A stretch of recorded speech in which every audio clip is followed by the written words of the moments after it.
essayer de casser ton cerveau, regarde ça. Première question, que signifie cet emoji? Ok, c'est bien une tente. Et celui-là?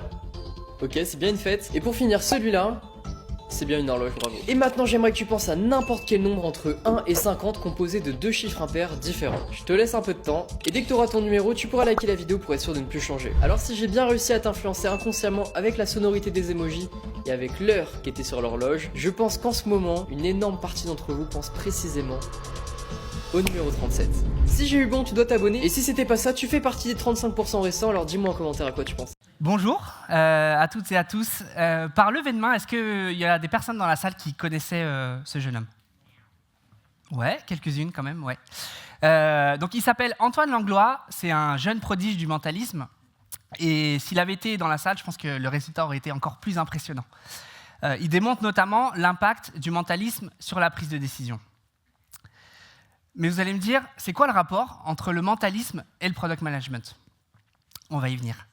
Mais avant ça, je vais me présenter. Je m'appelle Anso. Je suis vraiment ravi d'être parmi vous ce matin et de vous voir aussi nombreuses et nombreux. Je travaille chez France Télé. Si ça veut bien marcher, ouais. Chez France Télévisions. A priori, France Télévisions, le groupe, j'ai pas trop besoin de le présenter. Vous connaissez puisque une partie de vos impôts arrive directement chez nous. Merci pour ça. Ce que vous ne connaissez peut-être pas de France Télé, c'est sa mission. On a une très belle mission, celle de permettre à chacun de se construire librement et à tous d'imaginer un horizon commun. Par l'information, la culture, le divertissement ou encore l'éducation, notre rôle, c'est de donner les clés à chaque citoyen français, à chaque citoyenne française, pour se construire en tant qu'individu. Et parce qu'au-delà des individus et au-delà de nos différences, chez France Télé, on est convaincu que pour qu'une société soit saine, il faut que cette société regarde dans la même direction. Et donc on est là pour aider à créer ces imaginaires collectifs. Et donc qu'est-ce que je fais moi au sein de cette belle maison? Donc, je suis VP Product, je suis responsable de la direction produit. La direction produit du groupe France Télé, c'est environ 80 experts et passionnés. On retrouve du beau monde, des Head of Product, des PM, des PO, des Product Ops, des QA, des experts SEO et des chefs de projet support. Et à côté de mon boulot de manager, je suis responsable du portfolio produit. Chez France Télévisions, on gère 6 produits qui s'adressent à des cibles différentes. Et dans notre principe d'universalité, s'adresser à tous et à toutes, on a des produits qui s'adressent à l'enfant de 3 ans jusqu'au senior. Ce que vous voyez à l'écran là, c'est mon profil LinkedIn. C'est celui qui booste mon ego et fait gonfler mes chevilles. Mais je suis venu vous parler avec une autre casquette, celle d'un passionné du produit qui a dévoré des centaines de podcasts, d'articles et de bouquins sur le product management. Et malgré tout ce bagage théorique, j'ai connu 3 grands échecs qui m'ont beaucoup remis en question. Et pour cause. J'ai cofondé une boîte qui a réalisé un chiffre d'affaires d'à peu près 0 € en 2 ans. J'ai fait perdre des millions d'euros à mon actionnaire, M. Vincent Bolloré.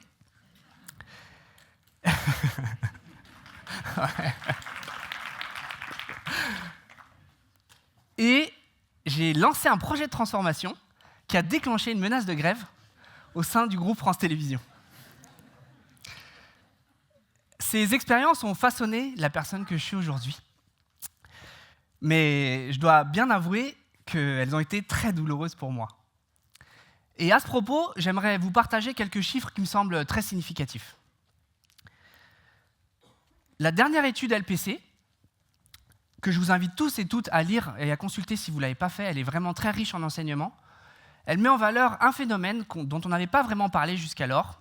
60% des product people ont parfois un problème de santé mentale qui affecte leur productivité. 6 personnes sur 10, c'est énorme. Ça fait beaucoup de monde dans la salle.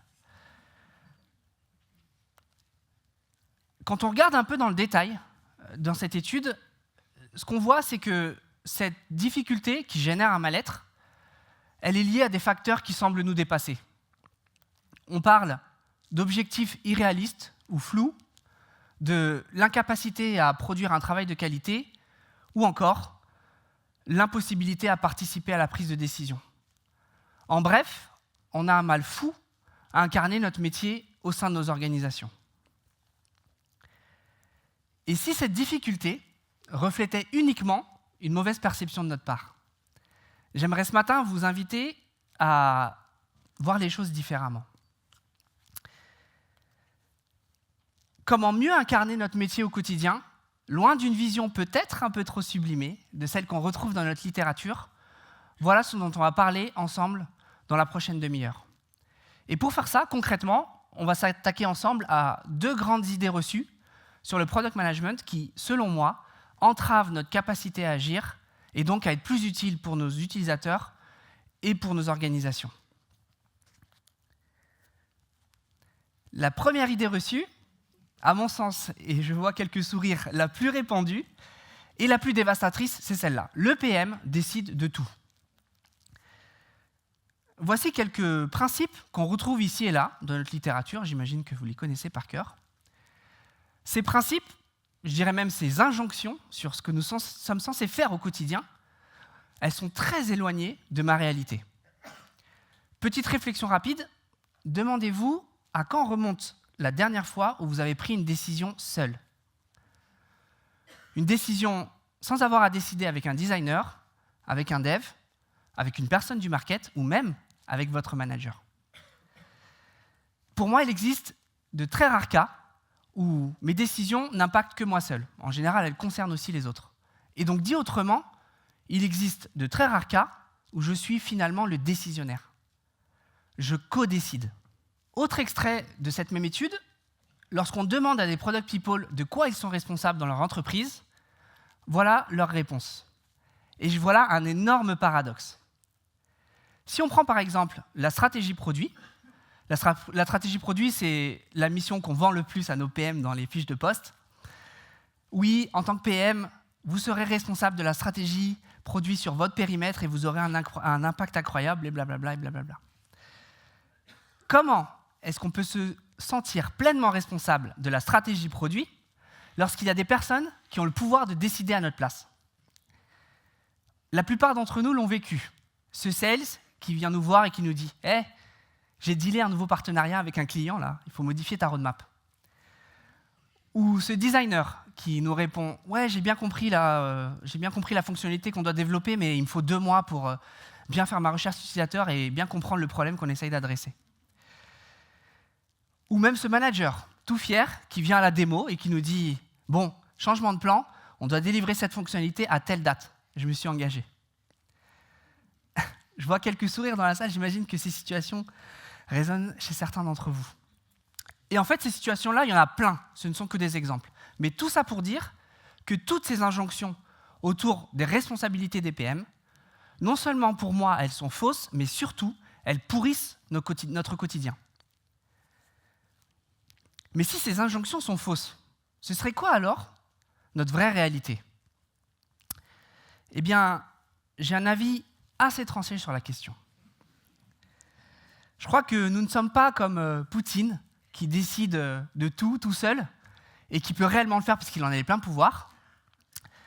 Notre job, pour moi, se rapproche beaucoup plus de ce que fait Dom Cobb et son équipe dans le film Inception. Est-ce que tout le monde a vu le film Inception? Ouais. Très bon choix dans mon top 3 films ever. Rapidement et sans spoiler, c'est un film de science-fiction. L'histoire, c'est donc l'histoire de Dom Cobb, personnage principal qui est joué par Leonardo DiCaprio, qui accepte une mission risquée, celle d'implanter une idée dans l'esprit d'une cible en s'appuyant sur ses rêves, pour qu'une fois la personne réveillée, elle change d'avis et elle pense qu'il s'agit de sa propre idée. Chez France Télé, j'aime bien dire à mes équipes que nous sommes des inceptionners. Des gens capables de voir quelle pourrait être la meilleure décision et qui se mettent en leur démarche pour faire en sorte que tout le monde arrive à cette décision, à cette conclusion pour le bien du collectif. Mais comme pour Dom Cobb, cette mission est complexe, voire même parfois périlleuse. D'autant que nous, contrairement à lui, on n'a pas d'appareil pour rentrer dans le cerveau des gens. Et heureusement d'ailleurs. La phrase que j'entends le plus lorsque je discute avec des pairs product, et la phrase que j'entends le plus de mes équipes, c'est celle-là. « Mais Anso, tu nous demandes de réaliser un truc là, mais c'est impossible, on n'a pas le mandat. » Dans les startups, cette phrase peut prendre d'autres formes, comme par exemple non, mais les fondateurs sont trop dans l'opérationnel là. Mais globalement, l'idée est la même. On ne nous donne pas les moyens de faire ce qu'on est censé faire. Et cette notion de mandat, elle est hyper importante parce qu'elle résume bien tout le paradoxe que j'essaye de vous présenter. Finalement, comment est-ce qu'on peut décider sans en avoir le mandat? J'ai observé ces derniers temps, au sein de la communauté, une tendance à se focaliser sur les outils et les méthodes pour prendre les meilleures décisions product. Est-ce qu'on utilise RICE? Est-ce qu'on utilise Moscow? Et l'éternel débat autour du meilleur outil de priorisation. Je crois qu'au produit, on sait prendre les décisions et faire les meilleurs choix. Là où on a souvent le plus de mal, et où d'ailleurs on retrouve le moins de littérature, c'est sur l'à côté.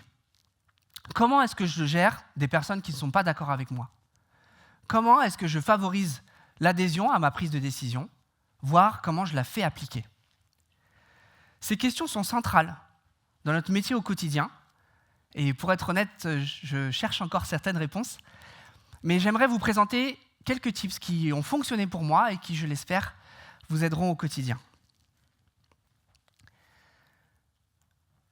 La principale problématique en tant que PM, quand on doit prendre une décision, c'est de savoir où focaliser son énergie, où concentrer son énergie, pour ne pas s'éparpiller et auprès de quelle personne.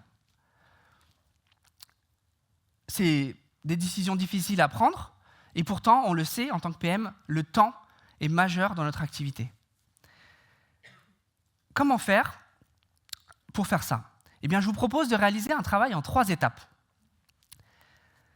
Première étape, on va s'appuyer sur la matrice pouvoir-intérêt, qu'on appelle aussi matrice de Mendelot. Certains ou certaines d'entre vous la connaissent peut-être déjà. Le principe est simple, on va lister l'ensemble des personnes qui gravitent autour de notre prise de décision et on va les placer dans ce schéma.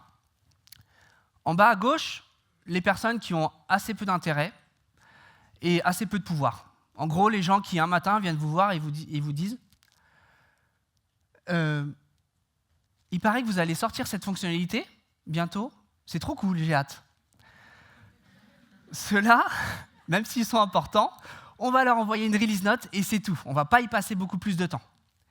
En haut à gauche, les personnes qui ont beaucoup d'intérêt par rapport à nos prises de décision, mais qui finalement ont assez peu de pouvoir. Ces personnes-là, vous les reconnaîtrez assez facilement. C'est les gens qui viennent vous dire « Hey, j'ai une super idée pour le produit, je te l'envoie ». Idem, on va leur envoyer la release note, on va les mettre dans la boucle de com de l'état d'avancement de la roadmap, et puis basta. Ciao, bye, on ne fera pas plus. Là où on doit concentrer notre énergie, c'est sur les personnes des carrés de droite. Les personnes qui sont assez éloignées de la prise de décision, mais qui, en une seule décision, peuvent chambouler toute votre roadmap, et les personnes qui ont un grand intérêt et par ailleurs un grand pouvoir de décision. Pourquoi ces personnes sont les plus importantes? Puisque, évidemment, vous l'aurez compris, ce sont les personnes les plus puissantes et les plus influentes dans l'organisation. Et ce qui est intéressant de voir quand on fait cet exercice, c'est que bien souvent, quand on fait cet exercice, on voit que ce schéma-là peut différer de l'organigramme. Une fois qu'on a fait ça, une fois qu'on a une cartographie des personnes les plus influentes dans l'organisation, on va définir quel est notre pouvoir d'action, sur quoi on peut agir. Et pour faire ça, on va s'appuyer sur le concept des 3 cercles. Le cercle de contrôle, le cercle d'influence et le cercle de préoccupation. Ce concept des 3 cercles a été popularisé par Stephen Covey, qui est un auteur et conférencier américain, expert en leadership, et on va twister un petit peu l'outil. À la base, il n'est pas trop fait pour ça, mais je trouve qu'en le modifiant, ça marche bien. C'est ce qu'on fait au produit, on modifie tout. Donc le principe est simple, on va reprendre les mêmes personnes, les personnes les plus influentes, et on va les positionner dans ces cercles. Dans le cercle de contrôle, les personnes avec qui on a établi un lien de confiance suffisamment fort pour que finalement, dès qu'on dit quelque chose, ces personnes-là nous tapent dans la main. Le cercle d'influence représente l'ensemble des personnes qu'on arrive plus ou moins à convaincre en fonction du sujet, du contexte, voire du timing. Et puis, dans le cercle de préoccupation, les personnes très éloignées de nous, ou grosso modo, quoi qu'on fasse, on aura très peu de pouvoir pour agir sur elles. Une fois qu'on a fait ça, donc on a notre cartographie des personnes les plus influentes, on a notre périmètre d'action, ce sur quoi on peut agir, il ne nous reste plus qu'à définir notre stratégie. Parce que oui, au produit, nous sommes des stratèges. Et s'il y a bien une stratégie sur laquelle on est seul et pleinement responsable, qui n'est donc pas la stratégie produit, c'est la stratégie d'influence. Et pour faire ça, pour nous aider à définir notre stratégie, on va s'appuyer sur l'arbre d'influence. Avant de détailler un peu cet arbre-là, j'aimerais préciser, même si ça peut paraître trivial, qu'on ne va pas utiliser cet arbre pour toutes les décisions qu'on a à prendre, sinon ce serait une usine à gaz. On va uniquement l'utiliser lorsqu'on a une décision importante et difficile à prendre. Et la première question qu'on va se poser, c'est celle-là. Y a-t-il des personnes influentes dans mon cercle de préoccupation? Ou dit autrement, vais-je devoir influencer des personnes décisionnaires sur lesquelles je n'ai aucun pouvoir d'action? Et cette question, elle est centrale puisqu'elle va déterminer la complexité de l'exercice et l'effort que ça va nous demander pour travailler cette décision. Pour illustrer cet arbre, je vais vous donner un exemple de ce qui m'est arrivé chez France Télé.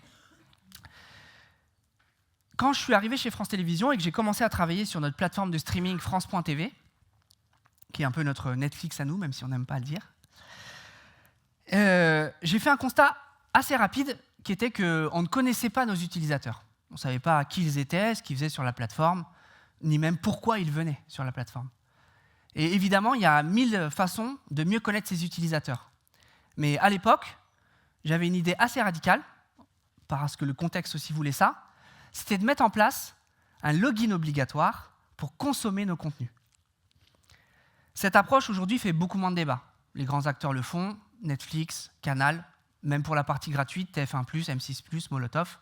Mais à l'époque, cette idée générait beaucoup de craintes, et notamment beaucoup de peur du COMEX, qui avait, et c'était légitime, deux craintes principales, une chute potentielle d'audience. Si on met une barrière à l'entrée de contenu, on peut se dire que les gens ne vont pas s'inscrire et puis ils vont finir par déserter.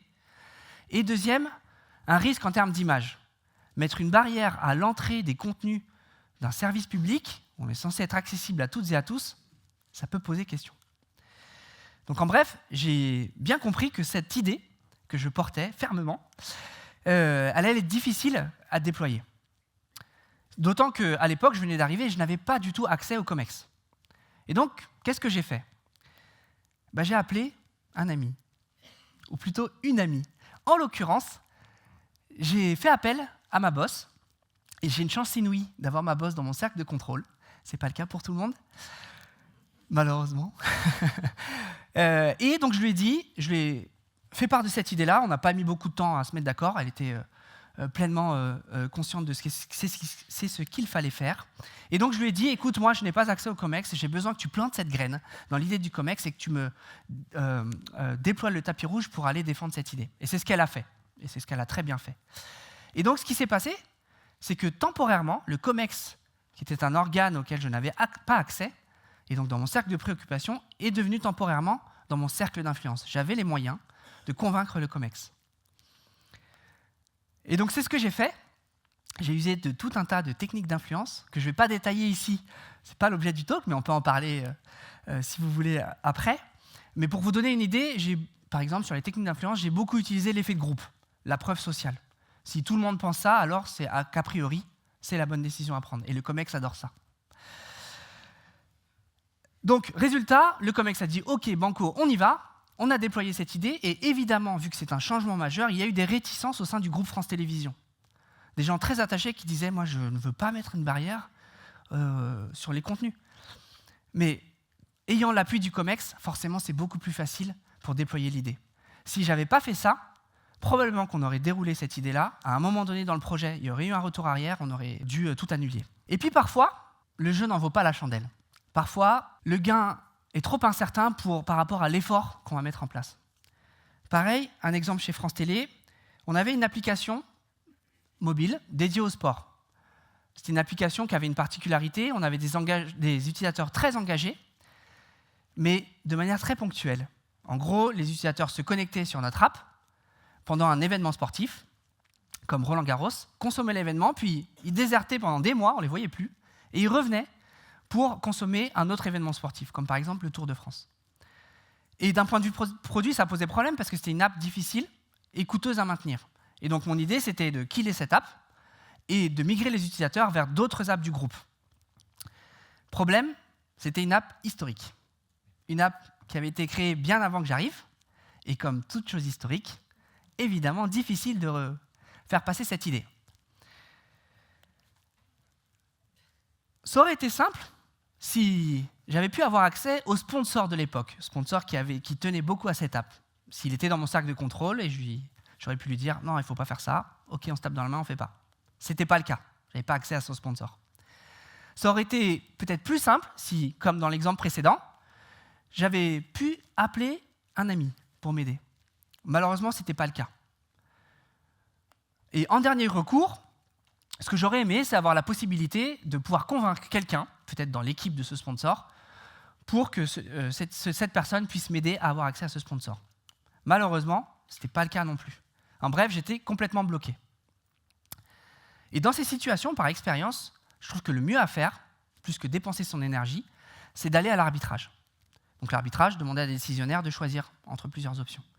Évidemment, cette approche, elle est risquée, puisqu'on risque de terminer avec une décision avec laquelle on n'est absolument pas d'accord. Mais encore une fois, d'une part, pour un gain effort résultat, et deux, parce qu'un arbitrage, c'est comme une prise de décision, ça s'influence. C'est souvent la meilleure décision à faire. Donc résultat, je vous passe un peu les débats, mais le sponsor a dit c'est vrai, c'est une bonne idée, on y est allé. Et en l'occurrence, ça a boosté les audiences de nos autres apps du groupe, et on n'a perdu aucun utilisateur. Donc, je vous ai illustré cet arbre par deux exemples. Évidemment, il y en a beaucoup plus que ça. Et donc, je vous ai mis la version complète de l'arbre d'influence.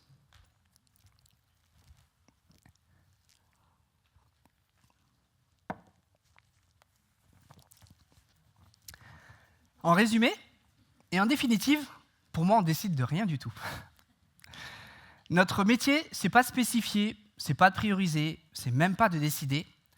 Notre vrai métier, c'est d'influencer. Et vous comprenez mieux le lien maintenant avec la vidéo en intro. Passons à la deuxième grande idée reçue. Celle-là aussi, je l'aime beaucoup. L'approche projet est l'ennemi juré du produit. Il n'y a pas si longtemps, il y a quelques mois, je déjeunais avec un CPO d'une scale-up, et comme d'habitude, on se partageait nos récentes actualités. Et évidemment, naturellement, moi, je lui ai parlé des JO. Les JO, petit événement même, vous avez pu suivre sur les antennes de France Télé. Et je lui disais notamment qu'en interne, on était hyper fiers des résultats, et notamment hyper fiers de tous nos produits et de leur performance sur le numérique. Et quand je lui ai dit ça, il m'a répondu « Ouais, bon, ok, vous avez su livrer un projet en temps et en heure, quoi. » J'ai pas compris au départ. J'ai pas bien compris sa remarque. Bon, on a fini notre déj, on a parlé d'autre chose. Et quelques heures après, je suis revenu sur ce qu'il avait dit et j'ai fini par comprendre. Et surtout, j'ai fini par faire le lien avec la principale difficulté que vivent mes équipes au quotidien, la frustration de devoir gérer du projet alors que nous sommes une direction produit. Cette frustration prend souvent la forme de cette phrase. « Non mais Anso, là on ne fait pas de produit. » Ou dit autrement, on ne fait pas de produit tel qu'on nous l'a appris. Peut-être que le problème, ce n'est pas de mal faire, c'est d'avoir mal appris.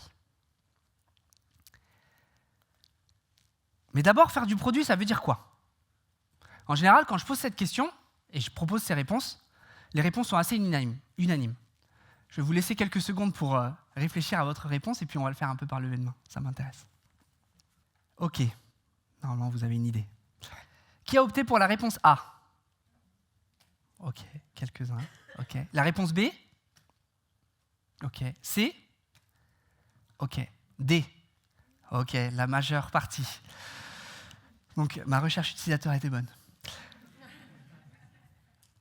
C'est vrai, la bonne réponse est la D, la réponse D. Faire du produit, c'est créer le maximum de valeur pour les utilisateurs et pour l'entreprise le plus rapidement possible. Donc, on l'a vu dans la salle, finalement, la réponse est simple. Eh bien, pas tant que ça. Puisque là encore, je vois un énorme paradoxe.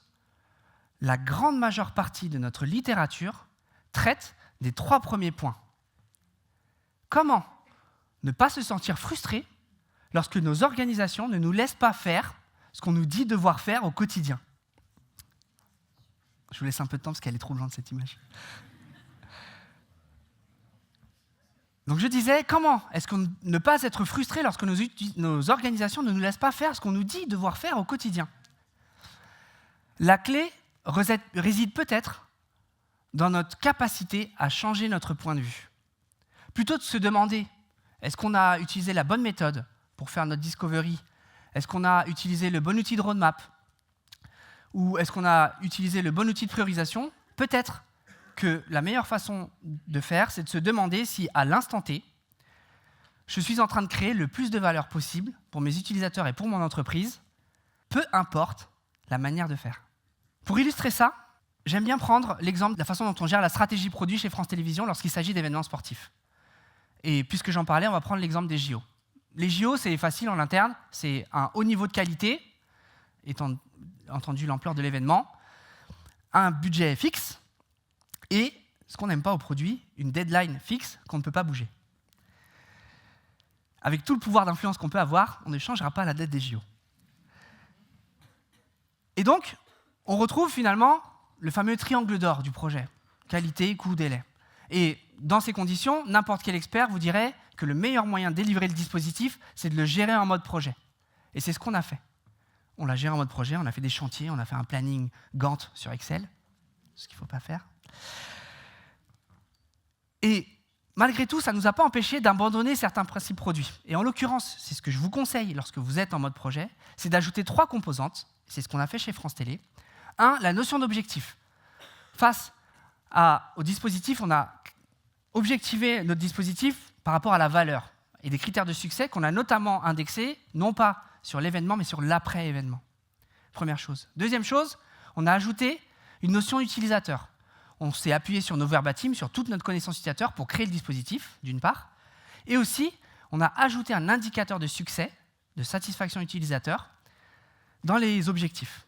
Et enfin, dernière chose, on a itéré. On a délivré un certain nombre de fonctionnalités avant l'événement, et en fonction de l'apprentissage, on a décidé. Concrètement, on a utilisé Roland-Garros, avant les JO, pour délivrer des fonctionnalités, voir si ça marchait, et se dire, est-ce qu'on va faire la même chose pour les JO? Résultat, on est très fiers des JO. On a touché 96% de la population française. 96% de la population française a suivi les JO sur les antennes de France Télé. On a eu une note de moyenne de 8 sur 10 en termes de satisfaction utilisateur pendant toute la durée de l'événement. On a eu des records d'audience historiques, notamment sur le numérique, où nos produits ont atteint des niveaux records que le groupe n'avait jamais atteints jusqu'alors. Et aussi, je dirais presque surtout, désormais, on a un groupe qui a compris que pour créer le maximum de valeur et maximiser, on avait besoin d'avoir des objectifs communs et une stratégie commune. Faire du projet n'est pas le mal incarné. Et vraiment, quand on lit une partie de notre littérature et qu'on entend certains experts produits, on n'est pas loin de ça. Ça ne veut pas dire abandonner ses principes. Ça veut juste dire les adapter. Pour moi, l'approche projet est complémentaire à l'approche produit, et parfois même, elle apporte plus de valeur qu'une méthode product by the book.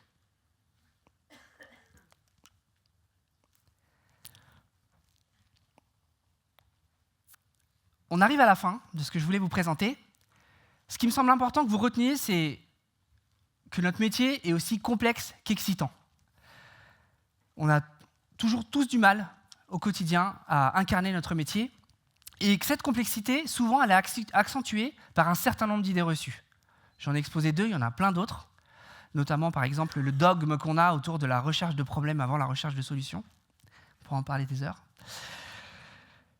Mais toujours est-il que ces idées reçues nous pourrissent notre quotidien, à mon sens, et qu'on doit toutes et tous les combattre donc au quotidien. Et que pour incarner ce changement, il va falloir qu'on change notre perspective et notre posture. Savoir se changer soi-même, savoir changer sa façon de voir les choses, sa façon de faire les choses, sortir des dogmes, être beaucoup plus inclusif, notamment beaucoup plus inclusif vis-à-vis des personnes qui ne sont pas experts product. Voilà, selon moi, les clés pour mieux incarner notre métier au quotidien, trouver notre place et surtout se sentir beaucoup plus à l'aise dans l'exercice de nos fonctions. Pour conclure, j'aimerais évidemment terminer par une citation de Marty Kagan, notre gourou à toutes et tous, qui m'inspire beaucoup au quotidien.